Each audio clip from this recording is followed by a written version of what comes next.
Hey y'all, this is Brown at IF Brown, and today we're going to be talking about Re-Animator on Blu-ray. Re-Animator was made in 1985 and it was directed by Stuart Gordon, and it was based on the H.P. Lovecraft story Herbert West Re-Animator. That particular story was a parody of Mary Shelley's Frankenstein, which is ironic because the movie Re-Animator was a parody of the parody. Go figure. But Re-Animator has gone down as one of the best horror films put to screen, and certainly one of the best horror films to come out of the 80s. And for director Stuart Gordon, it was a remarkable directorial debut on his part. And much like Tobe Hooper's The Texas Chainsaw Massacre, Re-Animator was a lightning in a bottle type of film in the sense that it had so many elements falling into place and working well together, that it resulted in a successful film that wouldn't be able to be repeated.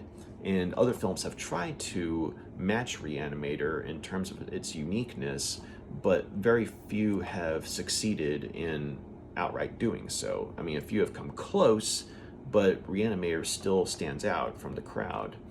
But one of the things that helps Re-Animator to still be the enduring classic that it is that there's a rather transgressive element to it, one that combines shocking blood and gore with a bitingly dark comedy. And as a result, I mean, you have a film that you are grossed out by and yet entertained by. But another thing that I think helps the movie to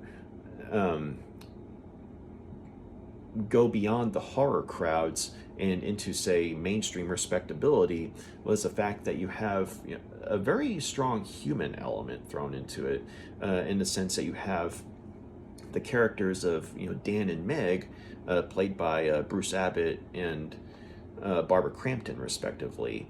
You have this rather touching love story between their characters, and you also have the oddball friendship between Dan and Herbert West, who is magnificently played by Jeffrey Combs. And so with these two human stories being a part of the movie, you have something that keeps the movie grounded in some form of reality, regardless of how off the rails the movie gets. Because when the movie is going full on gonzo, there are these three characters and their friendships or relationships that we've become invested in, and we care about them, and we care about what happens to them. And so regardless of how crazy the movie gets, we as an audience are invested in the movie. It's not just, oh, this is mindless fun, one and done, and you forget about the movie afterwards. Like, you remember the movie, not just for the shocking transgressive qualities, but for the very relatable human elements as well. But Re-Animator, while certainly embraced by the horror crowds, was also embraced by mainstream audiences as well. And you have people like Roger Ebert singing your praises. I mean, you're doing something right. And in fact, Roger Ebert in his review for the movie said something to the effect of, after leaving the theater, he felt reinvigorated, if not reanimated. And he gave Re-Animator 3 out of 4 stars. So there you go. But I even showed this movie to a few friends of mine who, while they'd certainly seen some horror films that they liked, I mean, they weren't necessarily horror fans, but, even though they weren't, say, too fond of over-the-top blood and gore, they nonetheless liked this movie simply because of, how well all these aforementioned elements worked together. And as a result, even they liked the movie. So that was really cool to see. But for Stuart Gordon, though, I mean, he had some prior experience in directing actors, because back in 1969, he and his wife Caroline Purdy Gordon had formed the Organic Theater Company, and Stuart Gordon had directed several productions for that company. But when he directed Re-Animator, he came to understand that directing a movie was not quite the same thing as directing a stage show, but he was nonetheless able to bring an element of theatricality to the movie, one that basically makes the movie have this sort of surreal gonzo environment, in a sense that you have a very much grounded in reality setting, in a sense, like it's a college. I mean, it's sort of kitchen sink style realism in the sense of the environment. But when the horror element is brought into the mix, that's when you get your theatrical qualities that Stuart Gordon was able to bring into the movie, and that's where you get your over the top elements. And so, I mean, you have this insane story of horror taking place in an environment that feels very real, and also because of the relatable characters, or at the very least the well-developed characters. I mean, we don't necessarily dismiss the movie for being ridiculous. I mean, we embrace the movie because, I mean, it's something that feels relatable, both in terms of, say, environment, a college, as well as, the main characters. But Stuart Gordon, though, was never quite able to, match the, success and acclaim that Re-Animator had with his other movies. Because while he certainly, did several other films that have a following, his horror films were almost always compared to Re-Animator, and it was either, well, such and such was okay, but it wasn't anything close to Re-Animator, or other times it'd be such and such is his best horror film since Re-Animator. So it was a shadow that he could never quite get out of, but at the same time it was definitely a splendid feather in his cap. But to his credit, though, Stuart Gordon did try to branch outside of the horror genre. Amongst other things, he worked on the story for Honey, I Shrunk the Kids, and he also directed the movies Robot Jocks and Fortress, two decidedly non-horror films that have a respectable audience.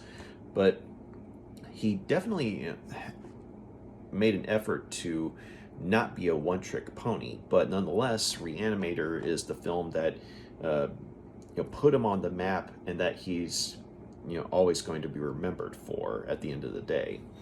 But Re-Animator also brought a renewed interest into the works of H.P. Lovecraft, which is very ironic because the type of horror that H.P. Lovecraft usually focused on was, say, cosmic horror, or the horror of the unknown. And so while there were certainly some gruesome elements to his stories at times, it was more, say, implication than, say, outright revelation. And Re-Animator, the movie, was the complete opposite of all that, in the sense that everything was in your face, and there was no subtlety, little to no subtlety whatsoever. But nonetheless, though, I mean, in terms of, say, judging, an H.P. Lovecraft adaptation, it's much like, say, how Stuart Gordon's horror films were, judged by, the standards of Re-Animator's success. And so, H.P. Lovecraft's adaptations, or film adaptations, were also judged by, Re-Animator's success as well. And so it's kind of a mixed track record for both H.P. Lovecraft and Stuart Gordon. But of course, I mean, H.P. Lovecraft, I mean, he's had he so many stories that have proven to be influential over the years. And so, I mean, he's not someone who's had to, I mean, his work isn't, always judged by, say, his film adaptations. I mean, it's like, his work is something that, people are still influenced by. I mean, say what you will about him as a person, but he definitely left a mark, in the horror field, and one that, is still inspiring and influencing, horror writers and creators to this day. And so, I mean, while the film adaptations tend to be hit or miss, I mean, there are some independent crowds who go out of their way to, basically, make low budget films that nonetheless, have a certain amount of period elements, to, their work, in the sense that you have films that are closer in tone, to what, his stories originally were, versus, say, over the top adaptations like, say, Re-Animator or From Beyond, which, I mean, while they might have, recognizable elements, from his work, the movies themselves were anything, but straight up adaptations of his work. They were more like, say, extensions or reinterpretations and what have you. But to be fair, though, I mean, you do have people who make an effort and oftentimes succeed in turning out interpretations of Lovecraft and making something successful, while at the same time being something that stands out as unique. I mean, you have Richard Stanley's The Color Out of Space, which had Nicolas Cage in a pretty good performance, but you had that particular movie, being a more, I guess you could say, serious adaptation of H.P. Lovecraft versus, say, something that's over the top gonzo like Re-Animator or From Beyond, both directed by Stuart Gordon. So, Re-Animator for both Stuart Gordon and H.P. Lovecraft is something that, their works tend to be judged by. Or that's the standard that their works tend to be judged by. But another area where Re-Animator succeeded was in introducing audiences to the actor Jeffrey Combs. And I don't remember for sure if this was his first movie, but I know it was one of his first movies at least. But he definitely brought life to, an iconic character, of Herbert West. Or I should say, he made the character of Herbert West into an iconic character. And, there was a unique abrasiveness, to him, that, you on the outside looking in, I mean, it's darkly, comical, but if you were, say, having to, work with him or live with him, I mean, he'd probably be a very difficult, person to be around, but because we're audiences watching a movie, I mean, we can't help but chuckle, or with it, when we're watching him at work. But you also have a sort of something that borders on being an outright villain or an anti-hero, because you have him at times doing villainous deeds in terms of, say, his experiments and what have you. Like, I mean, his experiments are oftentimes very twisted and unethical, but the thing that keeps him from being an outright villain is when he's pitted against the character of Dr. Carl Hill, played by the late David Gale, who was a professor at the college that the three main characters are at, who basically was a scientist who makes his career off the backs of others. Basically, he plagiarizes people, but he's nonetheless, got a seat on the board and is a figure of authority. But he's also a sexual predator, and we see just how depraved and sick his character is. And when he becomes the main villain of the movie, Herbert West ultimately ends up looking much better in comparison. So, but yeah, I mean, Jeffrey Combs just, plays Herbert West and, made him into, he plays him in a way that makes him, say, iconic, amongst the horror crowd. But, another area that Re-Animator succeeded was the fact that, the production company Empire Pictures put this movie out, and Empire Pictures was basically a B-movie production company. I mean, they specialized in low-budget science fiction and horror films, with the occasional action film thrown in.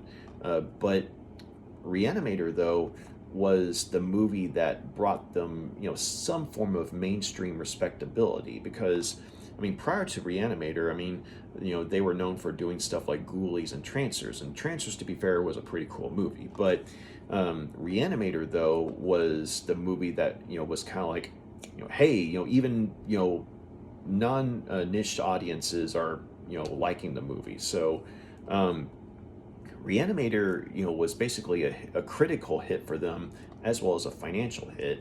And, it's oftentimes considered the Citizen Kane of Empire Pictures, much like, say, Runaway Train is considered the Citizen Kane of the Cannon Group, in the sense that the Cannon Group was, a company that churned out a lot of exploitation movies, but every now and then they turned out, a top quality serious movie.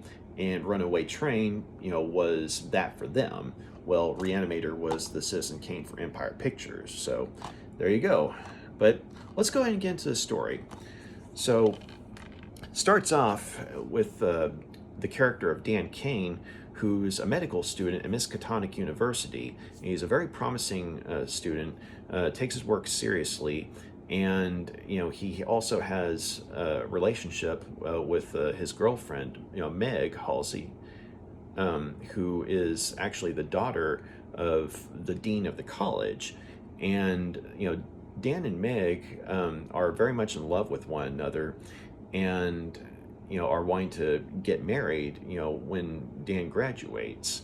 But Dan is relying on his scholarship to be able to attend the college, and basically he's needing to offset some of his financial difficulties by getting a roommate. And unfortunately, Meg can't move in because, I mean, her father would basically be like, and probably kick Dan out of the school if that were the case, because, I mean, he knows that the two of them are dating, but, I mean, he probably wouldn't approve of them living together unless they were married or something like that. But Dan, though, puts an advertisement on the school message board, a bulletin board, literally, for a roommate. And so that ends up resulting in him meeting Herbert West. But he'd actually met Herbert, prior, to putting, the ad on the board, but it was, very brief. But in this instance, though, Herbert West found the ad and came to, Dan's house, and basically looks around and sees that there's like a basement, and he says that the place is perfect for him. And Meg, who's with Dan at the time, is wanting to say, talk about it with Dan first, because I mean, having a roommate, being a part of things is going to kind of dampen I guess you could say the amount of adult time that he and that Dan and Meg will have together, But Herbert, though, I mean, he's willing to pay up front, and Dan needs the money. So against Meg's wishes, Dan has Herbert move in as his roommate, and Dan sort of thinks that Herbert's kind of an odd character in the sense that he keeps to himself, but anytime they're in classes together, I mean, he's antagonizing, the professor, Dr. Hill, and, calling him out for being a fraud. And this is like in front of, everyone, right? In front of the whole class. And it turns out, that Dr. Hill had plagiarized a lot of work of a scientist named Dr. Gruber, who Herbert West had actually studied under in Switzerland. And in fact, something had happened in Switzerland. Dr. Gruber had died under, gruesome circumstances, and Herbert had somehow been involved. But the authorities were never able to determine exactly how he was involved, but he ended up moving from Switzerland to America, to study at Miskatonic University. But when he comes across the path of Dr. Hill, I mean, the two of them hate each other on sight because Herbert West, I mean, he really admired Dr. Gruber, and Dr. Hill is regarded as a plagiarist in Europe. And so when he finds out that Dr. Hill is basically a top member of the board at the college, and one of the top-notch, considered one of the leading professors, I mean, it infuriates him, because I mean, here's this plagiarist who's passing off all this work as his own, and he has all these theories that are very derivative of other scientists that came before him, and he's trying to pass them off as his own. And so Herbert West keeps on calling him out for it, and Dr. Hill is getting even more and more frustrated with Herbert, because Herbert keeps interrupting him, but also because Herbert has the audacity to call him out for the bullshit that he's pulling. And so, Dan, of course, is seeing all this, and he's just like, oh boy, what am I getting myself into, right? But, one night, though, Dan has, his girlfriend Meg over, and the two of them are studying, and, Dan tries to sort of, get it on with her, but she's not in the mood. In fact, I mean, she's, very upset, because, there's just something about Herbert West that's off, that feels wrong. And, she's, asking Dan, I mean, have you ever seen him, eat or drink anything? Have you seen him sleep? And, Dan doesn't exactly have an answer for her, but, I mean, he says, well, I mean, he kind of keeps to himself, and, I mean, he pays me on time, and he doesn't bother me. I mean, I don't pay attention to, what he does, but at the same time, he doesn't deny that, he hasn't seen, Herbert West eat or drink anything.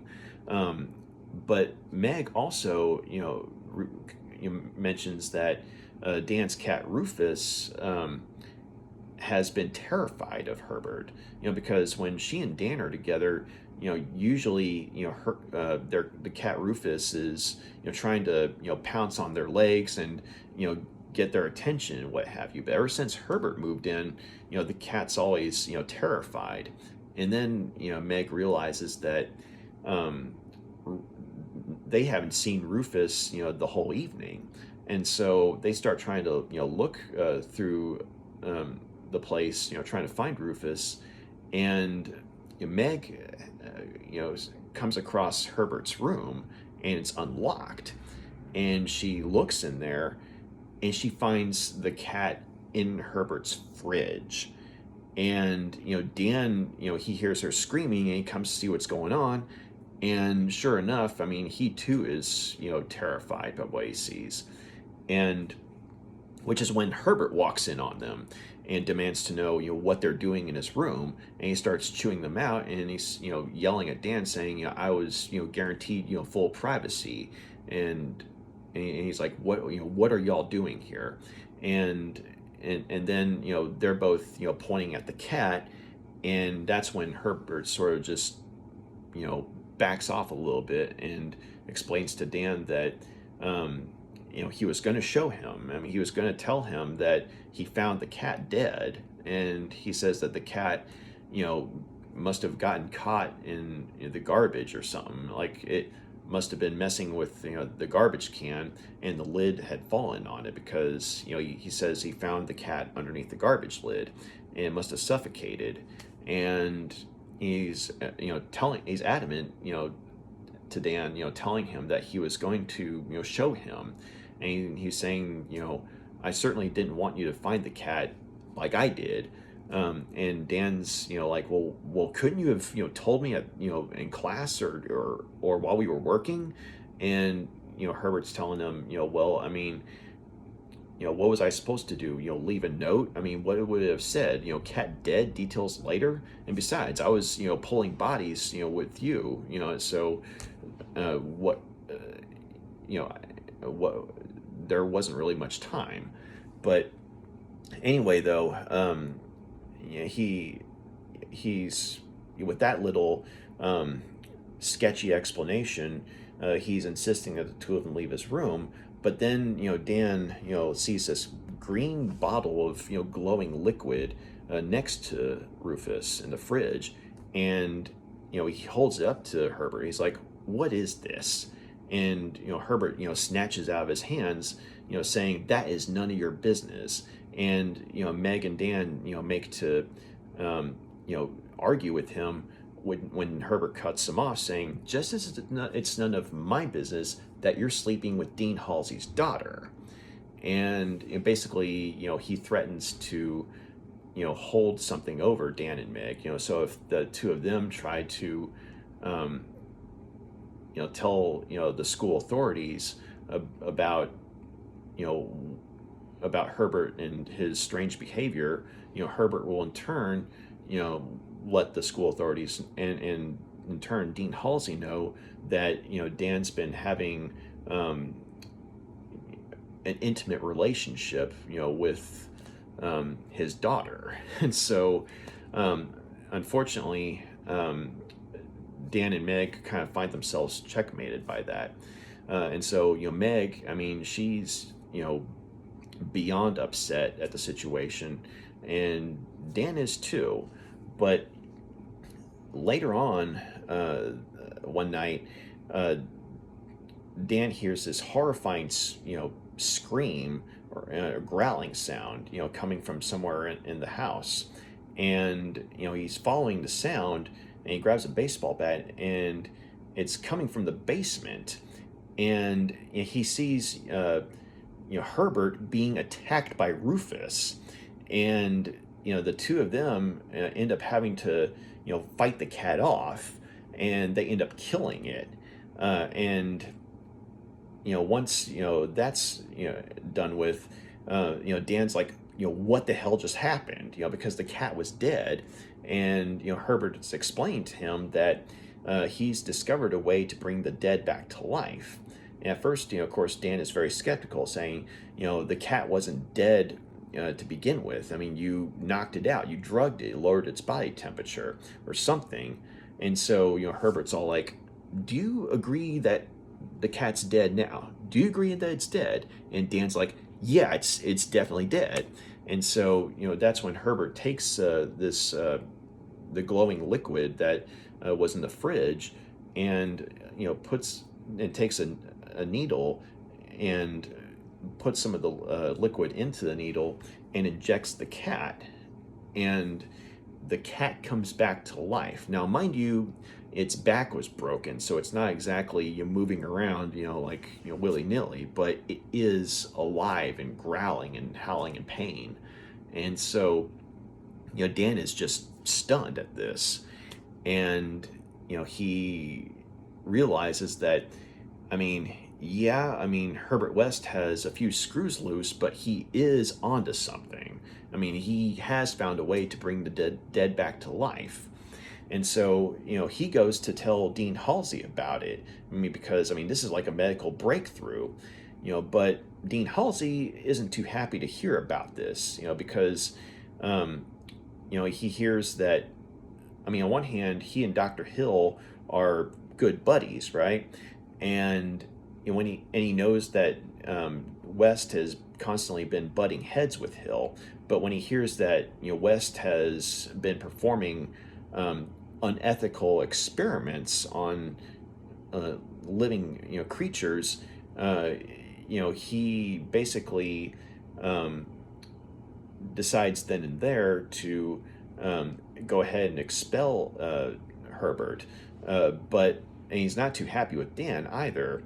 When he finds out that Meg saw the creature, saw the cat, because she came into the house, just as Herbert was bringing the cat back to life, and she saw it, And so, and Dan was saying, hey, your daughter can vouch for me on this. I mean, Herbert brought the cat back to life.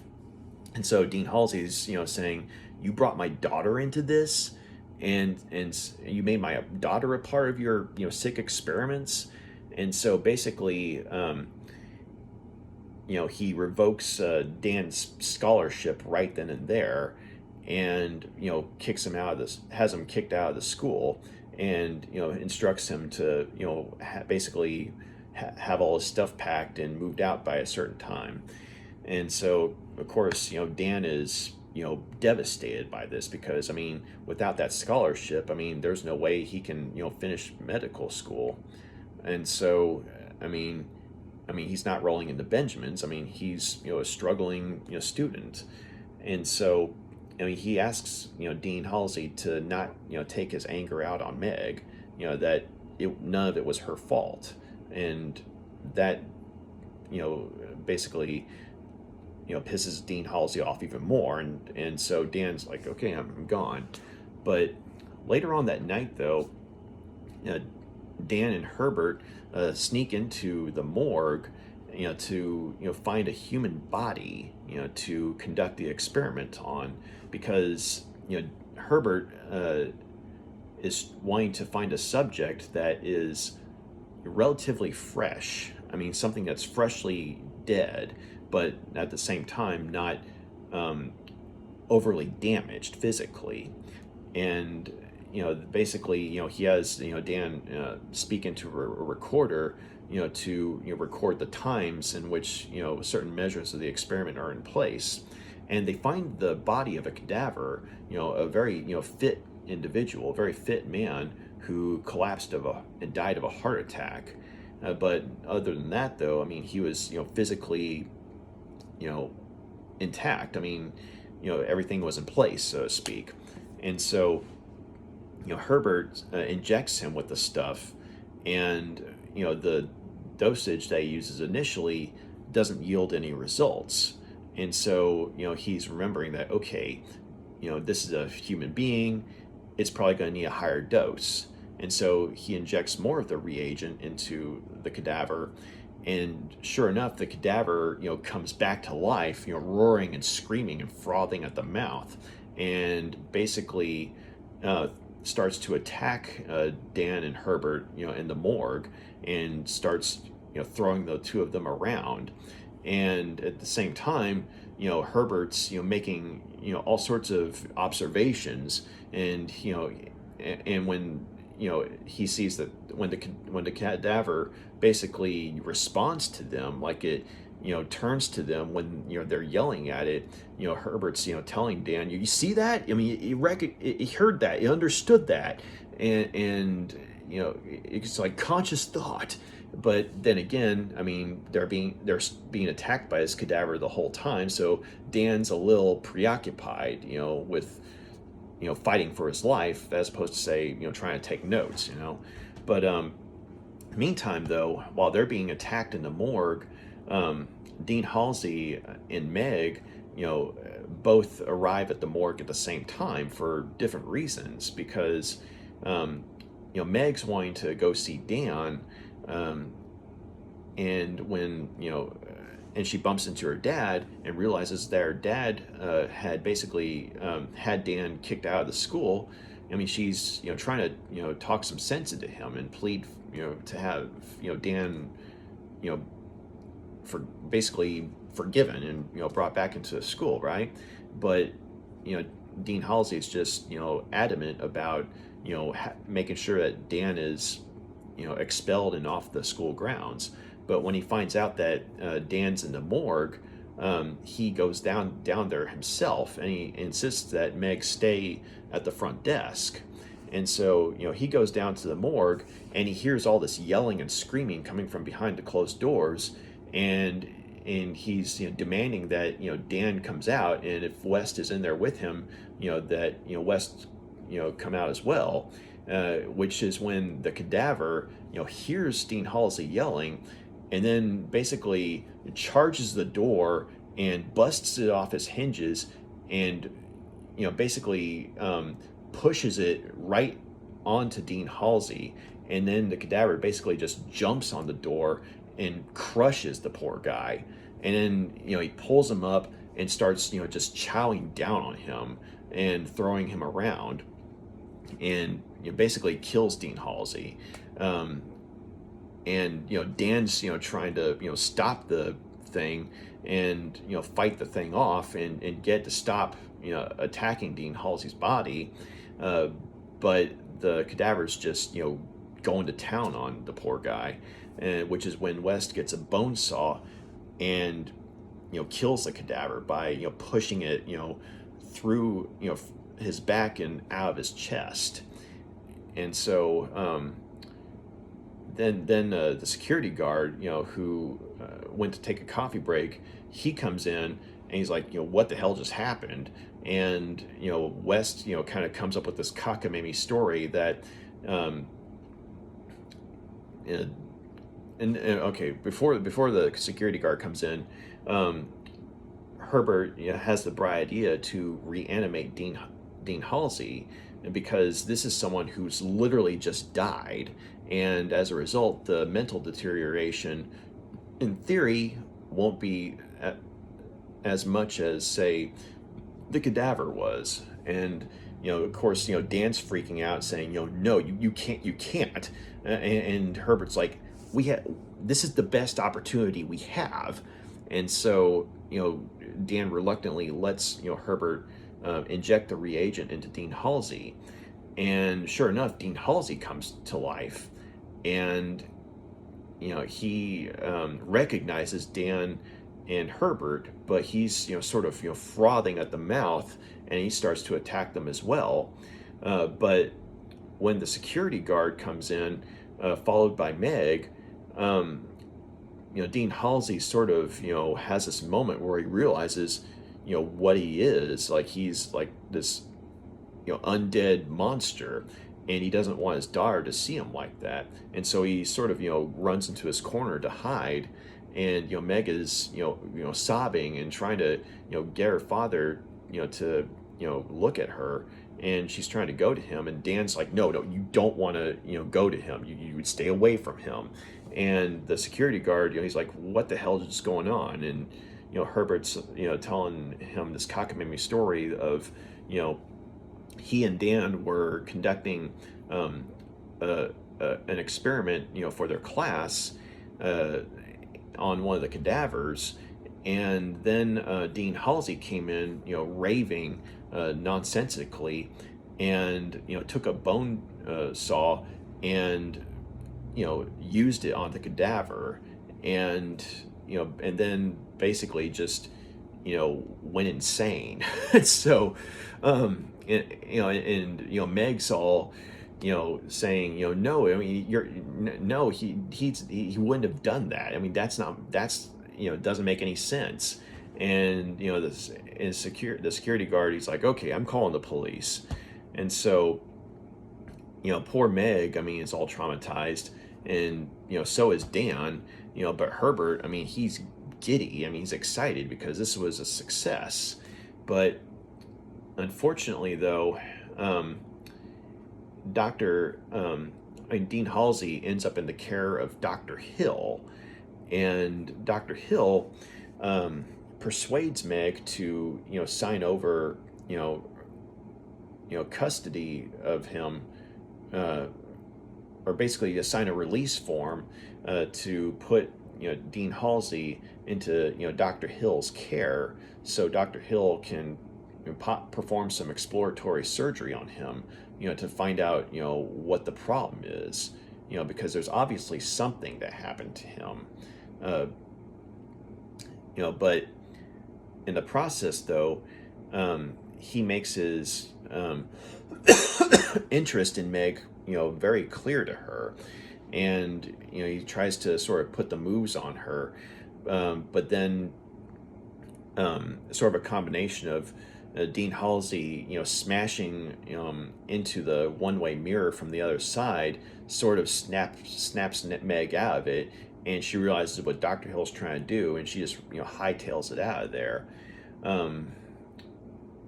But then a little while after that, Dr. Hill goes to the house where Herbert West and Dan are at, and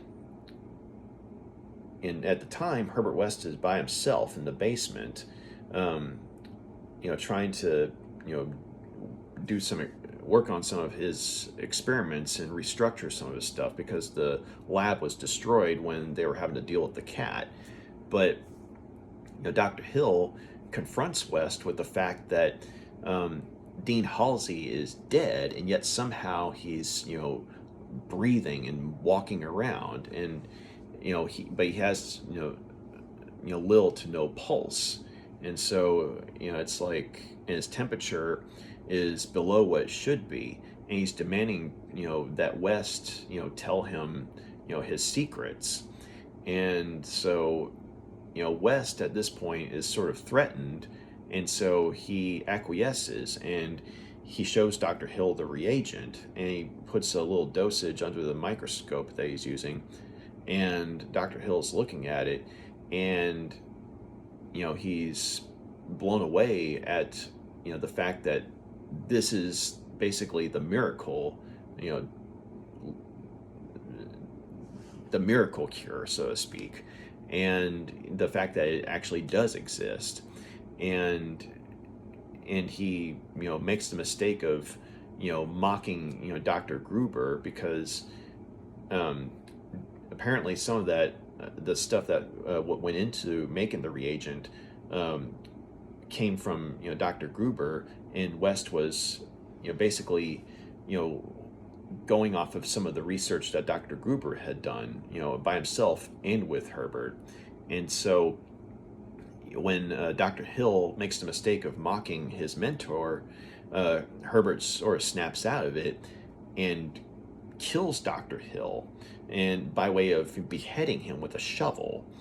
But then he realizes, wait a minute, I've never experimented with parts before. And so he injects both the headless body of Dr. Hill as well as the head of Dr. Hill with the reagent.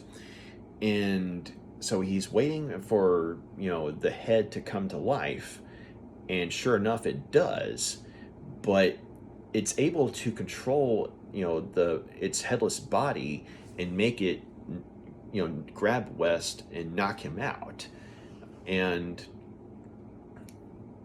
then he uses his body to take his own head into the morgue at the university, and basically he's stolen some of West's reagent, and sets about basically creating a little army of the dead, and also having the now lobotomized Dean Halsey acting as a slave as well.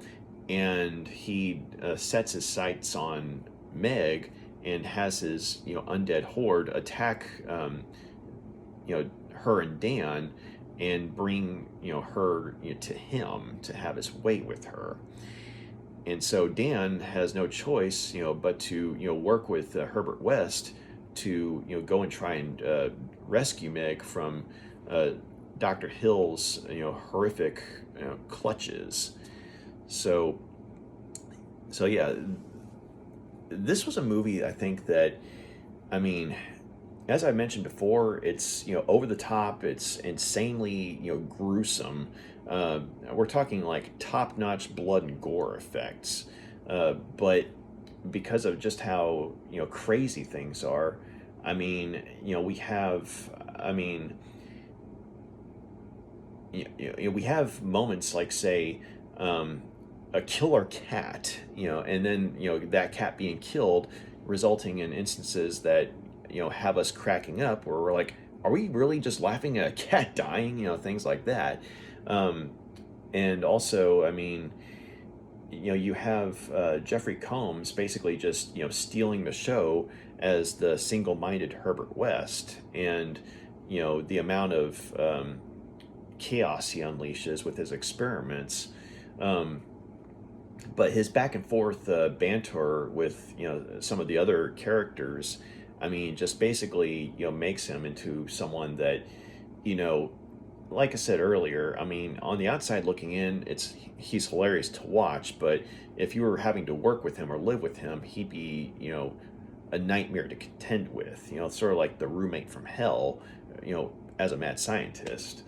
But I do like how, as he and Dan, work together in their when like he's able to bring Dan to his side by appealing to his desire to help humanity through, because I mean, as a doctor, of course, he's at the end of the day he's wanting to help humanity himself, but Dan is too, and so he basically appeals to that part of Dan to work with him.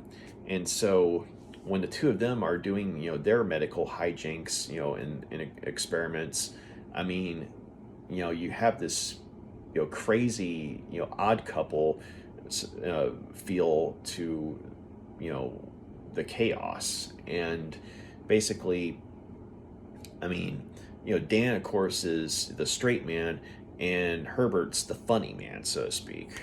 But they really, I mean, yeah, Jeffrey Combs and Bruce Abbott had good chemistry together, and basically, brought that sort of odd couple friendship to life. And I liked how with Herbert, I mean, we kind of went back and forth from, on one hand seeing him as the villain, but then suddenly wanting him on our side, or wanting to be on his side when up against Dr. Hill. And I thought that the late David Gale, did a pretty good job of sort of channeling Christopher Lee, if he were a sexually depraved maniac, as Dr. Hill, because I mean, before he's beheaded, I mean, there is that sense of menace, but it's sort of subdued. But once he's been beheaded, though, that's when he basically goes all in on the sexual predator mode, so to speak. And and you could tell that David Gill was having a blast playing the part, and so he's kind of like one of those characters that you love to hate. So he's an outright villain, whereas Herbert West, is walking that line between anti-hero and villain. But I also liked Bruce Abbott as Dan, because I mean, he as a main character was very relatable, in the sense that he was like a struggling college student, and at the same time, I mean, he has this girl that he's in love with, and is wanting to get married and everything, and so I mean, he's wanting to, but he's also realizing that, hey, I've got to be able to graduate before I can get to that point. And so I mean, very relatable concerns on his part. And so I mean, I think like the moment when Dean Halsey rescinds his scholarship, I mean, when Dan has this sort of stunned moment, I mean, I thought that Bruce Abbott did a good job of conveying that. I mean, the shock and the feeling of defeat that Dan has in that moment, because it's something that I feel is very relatable to a lot of people who especially are struggling to get through college or something like that, and to have something like that happen to them. And basically his chemistry with both Jeffrey Combs and Barbara Crampton as Meg, I thought was very nice and believable. And of course with Jeffrey Combs, I mean, the chemistry is more darkly comedic. But with Barbara Crampton, though, there's something very touching, and Barbara Crampton did a really nice job playing Meg.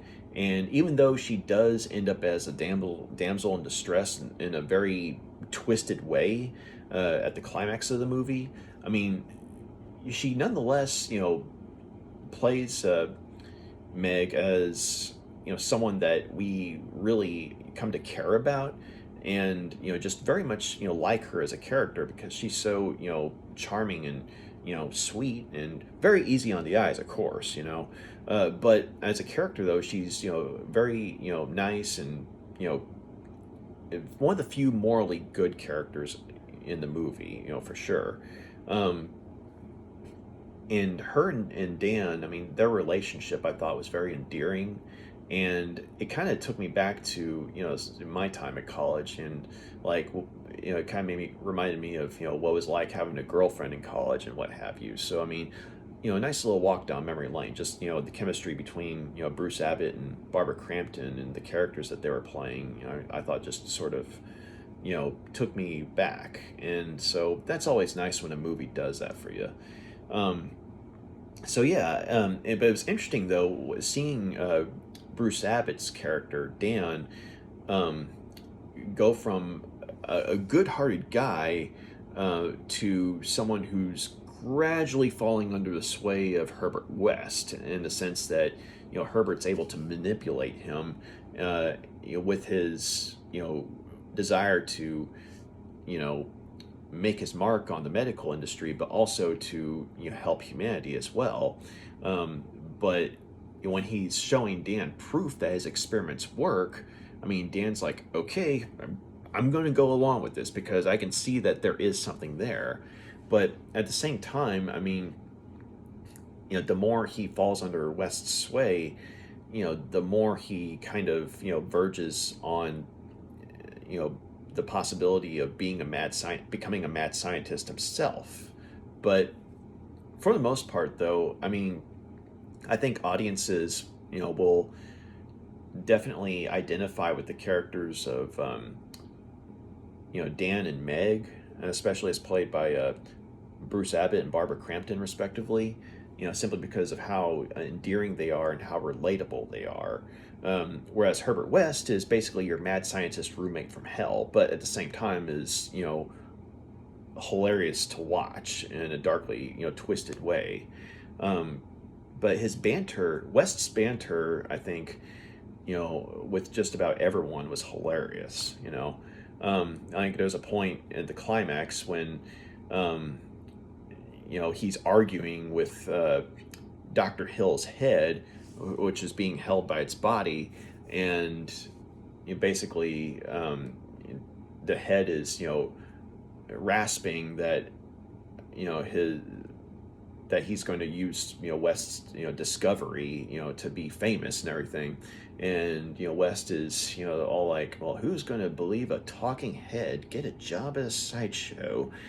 But yeah, I just I think a big part of that, though, along with the performances, is the screenplay, the lion's share, which was by Dennis Paoli, and the screenplay itself, I thought, it basically, had that, much like the movie that it's for. I mean, it has that right balance of darkly comedic and nightmarish, along with, say, the more grounded human elements. And so you have, like, the charming love story, then you have the dark comedy, then you have the outright horror. Because, okay, so when it comes to the blood and gore, I mean, this is a low-budget movie, but the blood and gore is top-notch. And one of the reasons that is because the makeup effects people, some of them actually did some research on dead bodies. Like, some of them went to, the morgue and, photographed, dead bodies. We're talking like, bodies that had been in horrible accidents and things like that. And so a lot of the stuff that you see on screen came from, say, photographic images that were used for inspiration.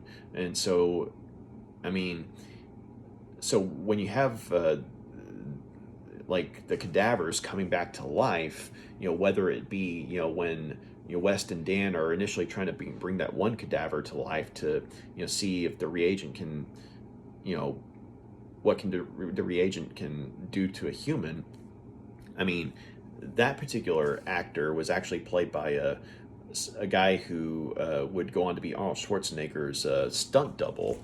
I believe it was, let's see, yeah, Peter Kent.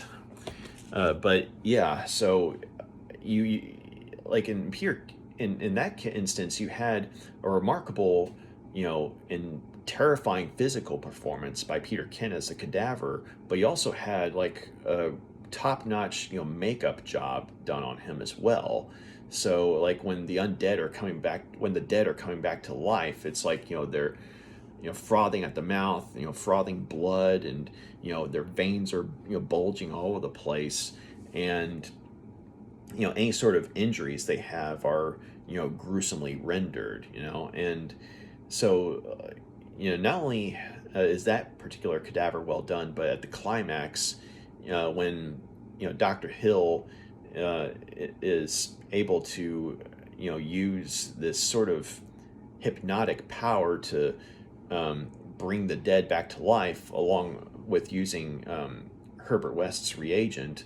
I mean, you have this terrifying climax where, the main characters are assaulted by this army of the dead, and they're all just terrifying and gruesome looking in terms of, say, makeup and gore effects and what have you. But a lot of the reason that they were so gruesome looking and so believable was because the makeup and special effects people, did their research, by looking at actual corpses and doing photographic studies of these corpses, and so that way the makeup people would have something to work with to make some convincing zombies, But yeah, the makeup and special effects, they were done by Anthony Doblin, John Nolan, and John Buechler.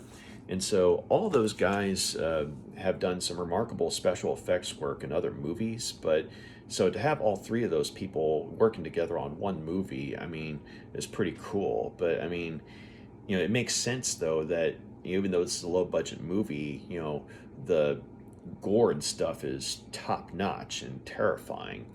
But I also just wanted to real quick say that I liked the performance of Robert Sampson as Dean Halsey, because the way Sampson plays Dean Halsey, I mean, he really comes across as someone who does care about his daughter and is concerned about her well-being and everything.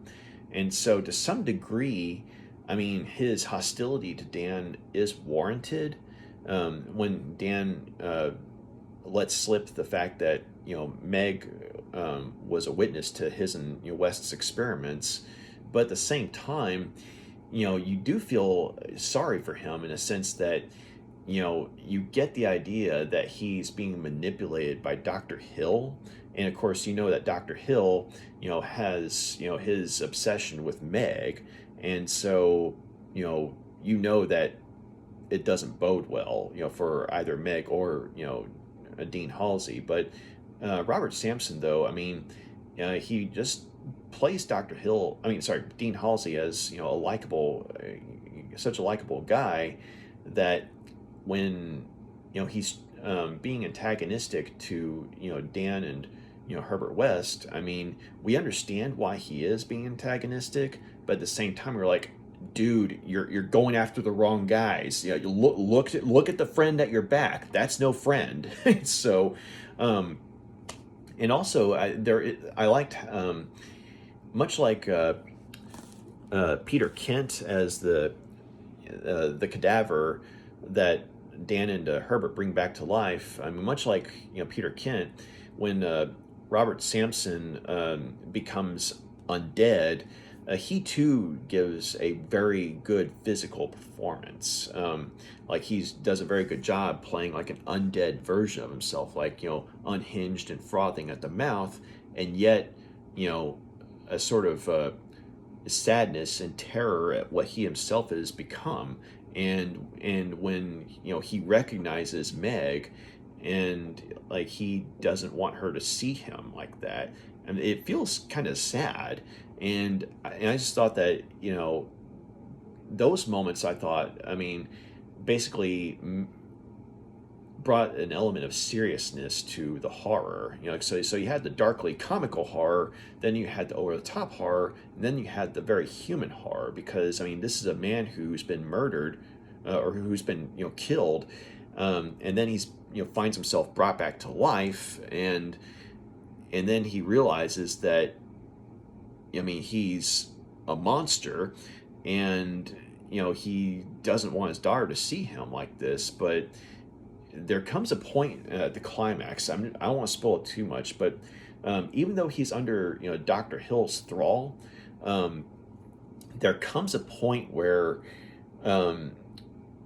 he remembers who he was, and let's just say that he comes to Meg's aid in a very memorable and gruesome way. But it's one of those moments where you're like, yes, and so let's just say that you see Robert Sampson do a good job of basically playing this zombie going Papa Wolf to protect Meg. And I thought it was a pretty good performance overall by Robert Sampson. So seeing him going from affable dean of the school and to say overly hostile to Dan and Herbert, and then going all feral monster to and then being enslaved by Dr. Hill, and then of course that bit towards at the climax where he goes all Papa Wolf, and albeit an undead Papa Wolf. I mean, yeah, that was a pretty good performance, I thought. And so it's one of those deals where it's like when I was younger, I didn't think too much of it, but as I've gotten older and had more in the way of life experience, and when it comes to say like family and things like that, it made me appreciate Robert Sampson's performance that much more. So, but yeah, just I think another person who did a good job. I mean, didn't have a huge part in the movie, but Gary Black as the security guard Mace. He's not in the movie a whole lot, but when he is, though, I mean, he has a sort of morbid sense of humor, and he has a bit of a friendship with Dan, because Dan, prior to getting involved with Herbert West in his experiments, Dan, was the guy who usually, brought dead bodies down to the morgue. Like whenever they weren't able to save someone in the hospital above in the university, Dan was the guy who would bring the bodies down. And so, he and Mace would have this sort of, darkly comical banter with one another about the bodies or what have you. And there's even a point when, Dan's trying to sneak West into the morgue so they can do their experiment on the cadaver, or find a cadaver to do the experiments on, and he has West disguised as a cadaver, like he's got a body bag over West, and he's wheeling him on a gurney into the morgue. And this is before the staff is notified that Dan is has been expelled. But so as far as Mace is concerned, they're like, Dan's still a student at the college, and so he and Dan start sort of cracking jokes with one another, and he's all like, "Oh, hey, what you got under there this time?" And he says, and Dan's all like, "You don't want to see it, we got a meatball under here." and so it cuts to Mace, who was starting to lift the cover up, and so you see West under there, but Dan just was able to stop Mace in time and saying, "No, we got a meatball under there." And Mace is like, "Whoo!" and puts the blanket back down, and he's like, "Well, I lost my appetite then, I'll leave you to it." So and that sort of pays off with the bit when once they get into the morgue, West comes out of the body bag and he's all like, "Meatball?" Sort of like a really. And then, of course, when they're looking around for a body to conduct the experiment on, they get this one toe tag, and and West briefly looks at the body. He's like, "There's your meatball." But yeah. So I mean, I thought that Mace. I mean, Gary Black is Mace, though. I mean, the small amount of time he was in the movie, I mean, I thought he did a pretty good job, and was a likable presence, and darkly comical one too. But you're in the morgue, and all you gotta do to pass the time is, I mean, play cards, because as he himself says, I mean, people come in but ain't no one getting out. So yeah, just all in all, I thought that everyone did a good job in this movie. and I think, yeah, the acting and the writing, and of course the directing, all went hand in hand. Special effects, the makeup and blood and gore were top notch, and you know the aforementioned dark comedy and blood and gore going hand in hand together, and then of course the human stories that we have, the love story with Dan and Meg, and the oddball friendship with Dan and Herbert. I mean, so yeah, I mean, basically, all in all, I mean, you have this gonzo horror movie, but nonetheless a rather likable set of protagonists. More so on, I guess you could say, in Dan and Meg's case, but at the same time, in his own, twisted way, Herbert West is, likable too, so, and of course, I mean, I'd be remiss if I didn't mention Mac Ahlberg, who was the director of photography for this movie, and, he did a lot of work for Empire Pictures, and he actually served as a bit of a mentor for Stuart Gordon, and according to interviews and some of the documentaries on here. But Mac Ahlberg was one of the people who would explain to him about the how, like, he was one of the people who reinforced the fact that to Stuart Gordon that working on a movie or directing a movie was not the same thing as doing a stage show. So, but the photography in this movie is very well done, and it sort of reinforces that whole kitchen sink realism that sort of helps the movie to be a little grounded in reality, regardless of how crazy the experiments get. Because I mean, it's at a college, and or at least it looks like it's at a college, and I mean it's sort of a, I mean, it looks like a place that you could go to in the real world, and so I mean, but you also have instances where the lighting is very well done, and whether it be atmospheric lighting or just ordinary lighting, I mean, the movie looks good, and Mac Ahlberg did a really good job with it. So, but then again, I mean, he tends to do a good job with low budget movies, I mean, regardless of what film he's on. So there you go. But I'm gonna go ahead and give Re-Animator 5 out of 5 stars. This was an excellent movie. So as far as special features go, so this was a release from Arrow Video, and Arrow Video tends to turn out top-notch releases for their movies and their Blu-rays, and Re-Animator was no exception. So and I actually had the Millennium edition of the DVD, which was released in 2000 or 2001. I ended up giving it to a friend of mine, but a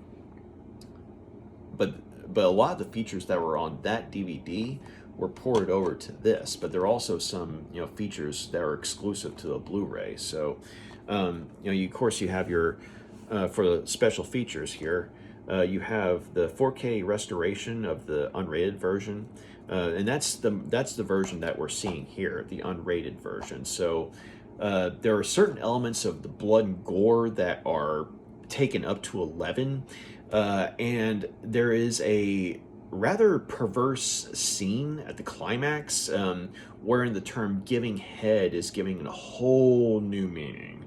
So yeah, but and if I remember correctly, in the R-rated version, that scene is there, but there's just enough footage that was trimmed to keep it from going into unrated territory. But here you're like, oh god, they're going there, but yeah, you got your high definition Blu-ray, your presentation, you got your subtitles, which always come in handy.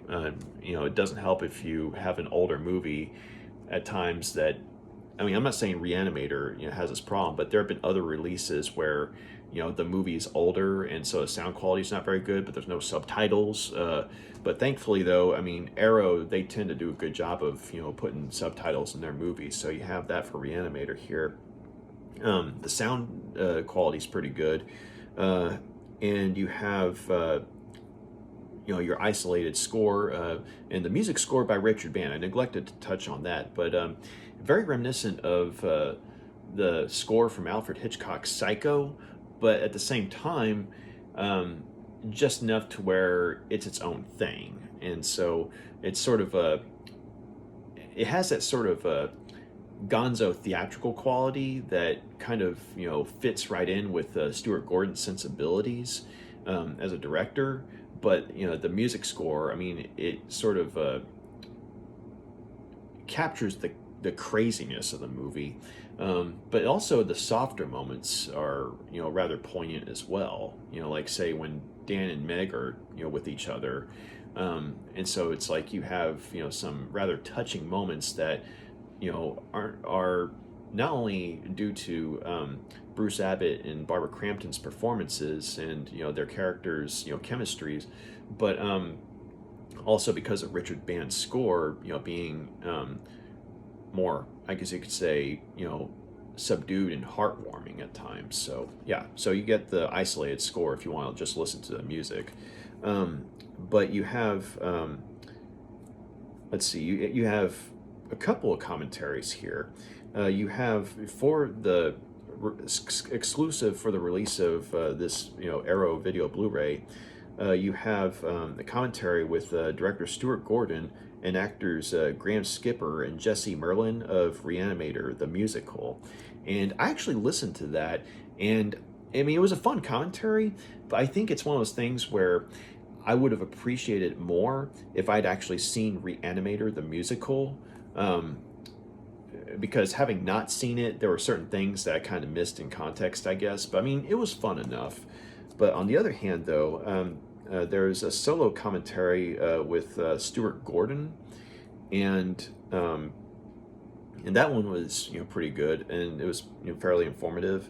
And one of the things I found out from him on that was in that commentary. Was one of the makeup and special effects people was wanting to show him basically the designs he was wanting to go for in terms of the blood and gore, and so he brought Stuart Gordon into this room and had him sit in this chair in the middle of the room, and he turned his projection light on, and all around the room are these stomach churning photos that the guy took of cadavers in the morgue. And Stuart Gordon was just like he nearly lost his lunch, but he felt like he was sitting in the room of a serial killer. so I mean, we're talking about theatrical sensibilities, and this guy was all like, ta-da, and Stuart Gordon's like, oh my god. So but yeah, so that was an amusing story though. But it was a good commentary track. And much like listening to, say, a commentary track with Toby Hooper, it was kind of bittersweet in the sense that we're listening to someone who sadly is no longer with us. Because Stuart Gordon, if I remember correctly, passed away in around 2020, I think. But I mean, yeah, he was definitely someone who had a lot of insight into, say, filmmaking, and also because of his theatrical background, he had a unique perspective on certain aspects of the movie, or just his movies in general. So it was a good track to listen to. And you also have an audio commentary with producer Brian Usna and actors Jeffrey Combs, Barbara Crampton, Bruce Abbott, and Robert Sampson. This was a fun commentary track, and this is one of those things where you could tell that the actors and producer, what have you, like, you could tell that they all had a good time working together. And I mean, they, like, you can tell, like, just when listening to stuff like this, when someone people enjoyed working with one another, because I mean, they talk about the movie, of course, and you get some funny stories and everything, but it's just so heartwarming, to find out that after all this time, they're still friends, But to be fair, this commentary track was ported over from the Millennium Edition DVD, but it's still a good commentary track to listen to. So I'm sure that they're still good friends to this day and everything. But you could definitely tell that they had fun working with each other, and I just remember some of the stories that they were told just had me cracking up while I was listening to it. And but yeah, I mean, I would say that. The commentary with Stuart Gordon, like the solo commentary, was more informative. I mean, entertaining in its own way, but it was more informative. But the commentary with Usna and Jeffrey Combs and Barbara Crampton and Bruce Abbott and Robert Sampson, that was more entertaining, I think. But it's a pity, though, that Bruce Abbott didn't really go on to a whole lot more, after this movie, because I mean, he was in Bride of Re-Animator. He reprised the role of Dan Cain in that movie, as did Jeffrey Combs as Herbert West, and it was a decent sequel, but not the great movie like Re-Animator was. And I thought that in that particular sequel, Bruce Abbott and Jeffrey Combs showed a lot of character development. And so in that sense, it was a worthwhile sequel, I think. But, seeing him in that movie and seeing him here, I mean, he did such a good job of playing, Dan Cain.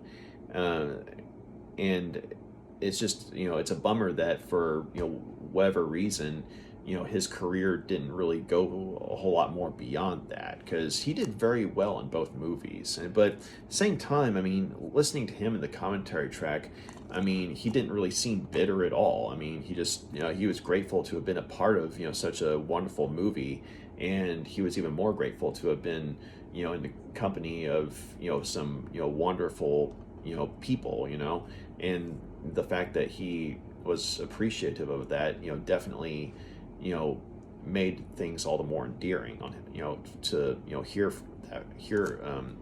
all these people talk to each other,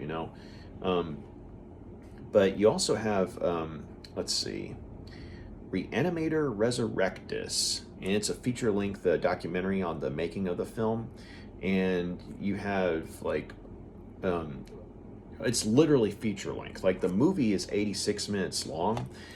So this documentary is basically the equivalent of the movie, because it basically, covers the entire movie, where certain cast and crew are talking about their parts in the movie, and basically how things came to be.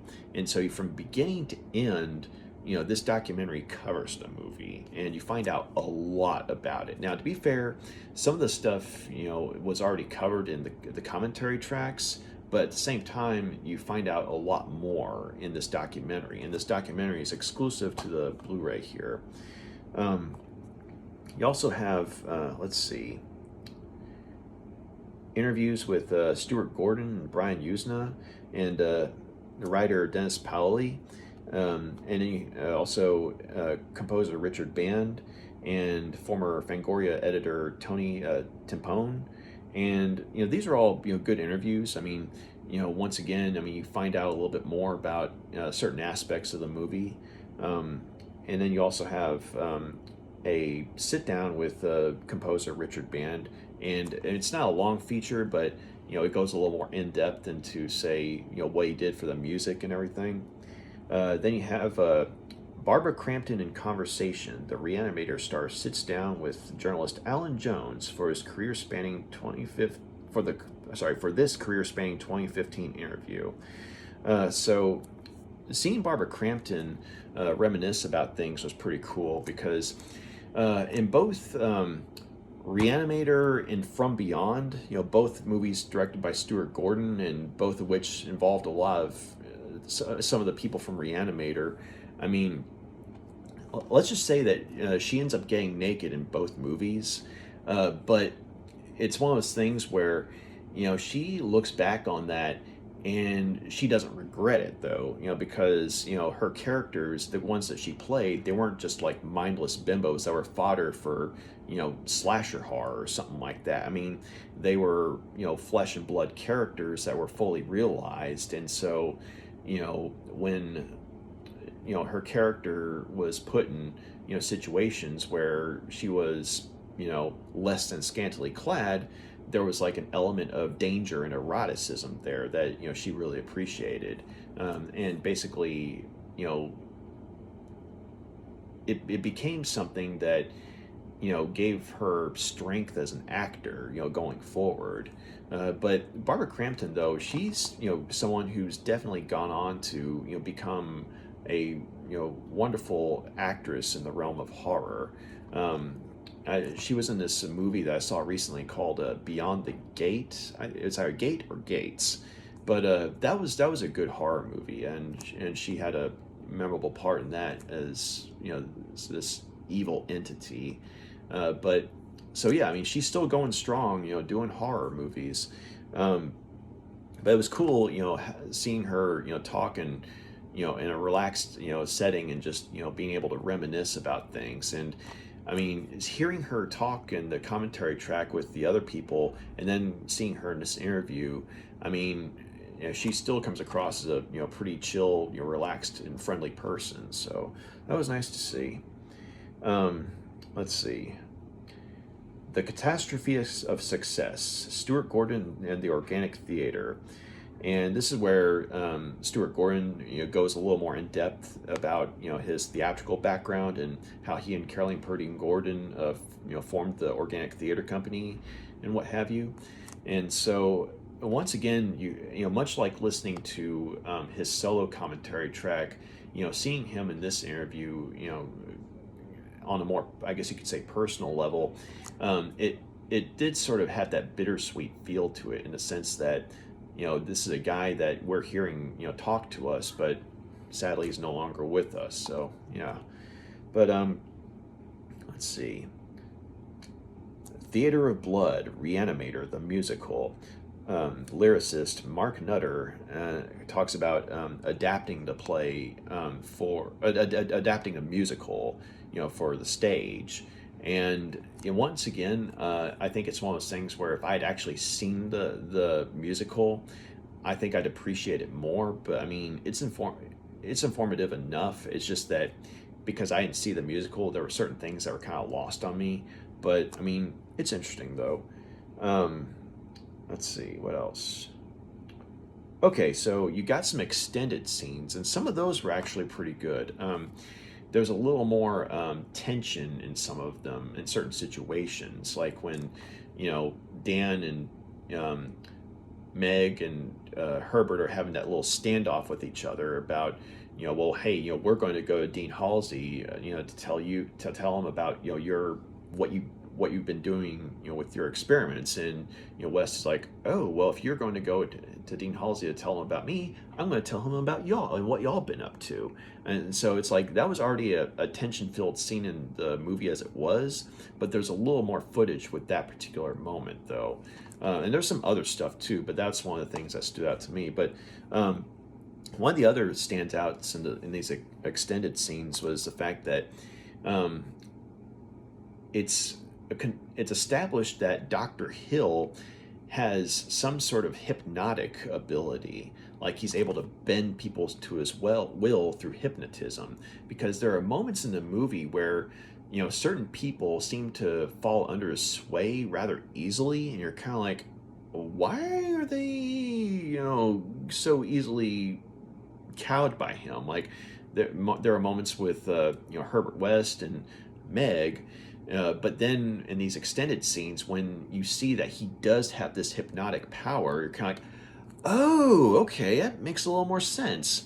And there's even a scene where he uses his hypnotic ability on Dean Halsey shortly before Dan comes to tell him about Herbert West and his experiments, which definitely, I think, as great as the movie is, I do wish that they had left that aspect of the movie in, Dr. Hill using his hypnotic capabilities, or his having this hypnotic ability, because there are certain moments where, had that been left in, I think certain actions taken by certain characters would have made more sense.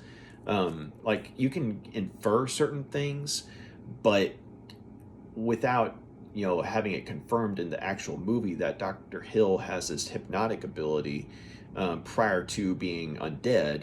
I mean, I think that, for example, if they had left the bit in where he's hypnotizing Dean Halsey and turning him against Dan and Herbert, his in,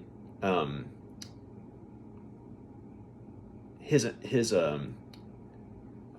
harshness towards Dan would have been a lot more understandable in the scene as it was shot. But because of that bit missing, it just seems like Dean Halsey's being overly cruel to Dan. I mean, it was one thing for him to be concerned about how his daughter was exposed to that stuff, but at the same time, as it is in the movie, he's just completely unwilling to hear Dan's side of the story. But with the extended scene, though, you understand why he's as close-minded as he is about the whole situation. Is because, well, he's been hypnotized. And like I said, I do wish they had left that in. But also, there's a deleted scene that I thought was pretty cool, and you can find it online on YouTube. But remember that bit I mentioned about how Meg was talking to Dan, saying, asking him asking Dan if he'd ever seen Herbert, eat anything or drink anything. Does he even sleep? Well, in this deleted scene, you find out that the reason that no one's ever seen Herbert eat or drink anything or sleep is because he's dosing himself with his own reagent. A small amount, mind you, but basically it keeps his brain sharp so he can focus on his experiments. And so that's why it's like in the movie he comes across as so driven as he is, and so single-minded in perfecting his experiments, and so abrasive in his interactions with other people. But you realize that he's kind of addicted to his own reagent. So he got high on his own supply, so to speak. And so on one hand, it explained a lot about Herbert West, I think. It also explained, I think, certain things about him in the sequels, such as him, surviving, certain situations, whereas, without the knowledge that he's addicted to the reagent, or he's been, dosing himself with the reagent, and the reagent's been proven to have, like, body-altering, capabilities. I mean, that actually goes a long way towards explaining, how he survives, situations that he should not have, in, say, like this movie or in the sequels. But there's also a bit more development between Dan and Herbert in the scene, in a sense of you see a little bit more of their friendship, built upon, because it's shortly after the whole debacle at the morgue, and Dean Halsey's been reanimated, but Dan's all traumatized and sort of catatonic, and Herbert's trying to get him to eat something, and he's saying, okay, look, we can do anything we want right now. I mean, the only people who can stop us are they're taken care of. I mean, the world's our oyster. But then suddenly he starts freaking out, and it's like he starts convulsing, and charges into his room, and Dan he sort of comes to and hears the noise, and he follows the noise, and he goes to Herbert's room, and he finds Herbert trying to inject himself with his own reagent, and Dan's all like, "You've got to be kidding me!" And it's like after everything they've just witnessed, and he comes to realize that Herbert's getting high on his own stuff, and Herbert's hurriedly explained to him that it's just a small dose, to keep him focused. And basically, he's begging Dan to help him because his body's convulsing in such a way to where he can't hold the needle. And so, Dan, ultimately decides to help him. And in a strange way, it's kind of touching, and it kind of goes some way towards, explaining why, as antagonistic as Herbert is as a character, you kind of come to understand watching this scene, why Herbert West seems to regard Dan as, the one of the few friends he actually has, and someone that he actually goes out of his way to try and help and protect.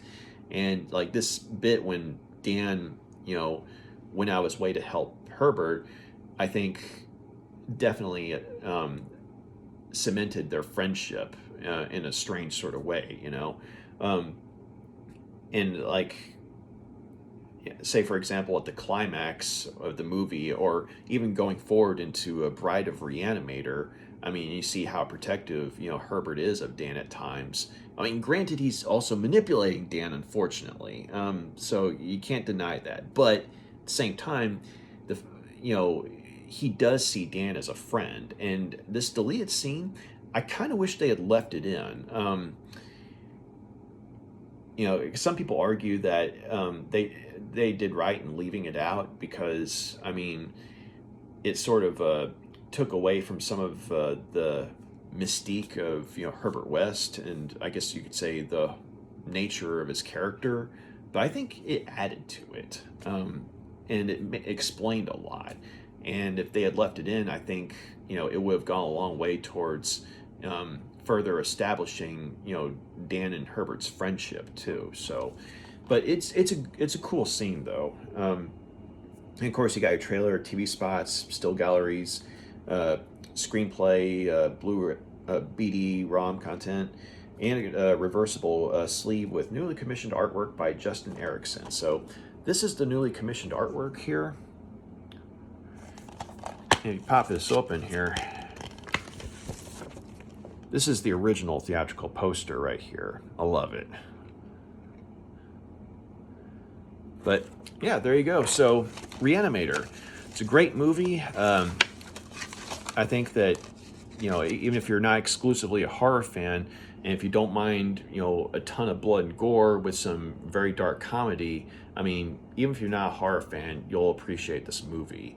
But I think that it's a great movie, and Arrow Video did a wonderful job of, releasing it on Blu-ray. So if you're a fan of the movie, it's definitely worth picking up the Blu-ray. So, and also, I mean, if you're just wanting to check the movie out, I mean, well, Blu-ray tends to be the way to go these days. I mean, you can always stream, but hey, physical media, hey. So yeah, Re-Animator, 5 out of 5 stars. So if you made it this far, thank you very much for taking the time to check out my review. And you got any questions, comments, please drop a line, let me know. And if you like what you see here, feel free to like and subscribe. So y'all take care, have a great day, bye.